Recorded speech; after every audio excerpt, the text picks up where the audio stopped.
ఏజ్లోనే డ్రింక్ అదేని. ఇలాంటి కంటెంట్ వాళ్ళ కన్సెంట్ ఉన్నా సరే అది అఫెన్సే. ఎవరైనా మీ రీల్లో మళ్ళీ దాన్ని రీపోస్ట్ చేయకండి, ఎందుకంటే వాళ్ళ ఐడెంటిటీని డిస్క్లోజ్ చేయకూడదు. వాళ్ళు మైనస్ కాబట్టి మన సోషల్ మీడియా ప్లాట్ఫామ్స్లో వాళ్ళ ఫొటోస్ కానీ వాళ్ళ వీడియోస్ కానీ చూపించడం నేరం అనమాట.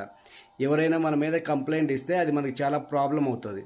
నేను ఆ యాంకర్ని మాత్రమే చూపిస్తున్నా, ఆ పిల్లల్ని నేను చూపించడం లేదు, ఎందుకంటే వాళ్ళ మైనస్ కాబట్టి వాళ్ళ ఐడెంటిటీని డిస్క్లోజ్ చేయకూడదు.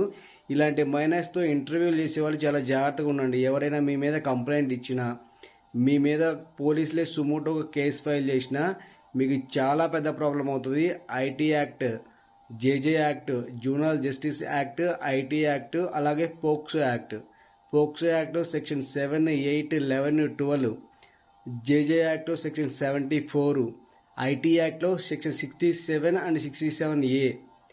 ఇవన్నీ 3 to 5 years పనిష్మెంట్ ఉంటుంది, అప్ టు 10 lakhs వరకు జరిమానా ఉంటుంది. సో బీ కేర్ఫుల్ అండి. ఇలాంటి మైనస్ని ఇంటర్వ్యూలు చేయొద్దు. ఎవరైతే యాంకర్ ఉన్నారో వాళ్ళైనా సరే. నెక్స్ట్ ఎవరైతే సోషల్ మీడియాలో వీళ్ళ ఫొటోస్ కానీ వీడియోస్ కానీ యూస్ చేస్తున్నారో చేయకండి. ఎవరైనా కంప్లైంట్ ఇస్తే మీకు చాలా పెద్ద ప్రాబ్లం అవుతుంది. నేను చెప్పిన ఈ సెక్షన్స్ కానీ ఈ యాక్ట్లన్నీ సివియర్ సెక్షన్స్, సివియర్ యాక్ట్లు, నాన్ బెయిలబుల్ యాక్ట్లు.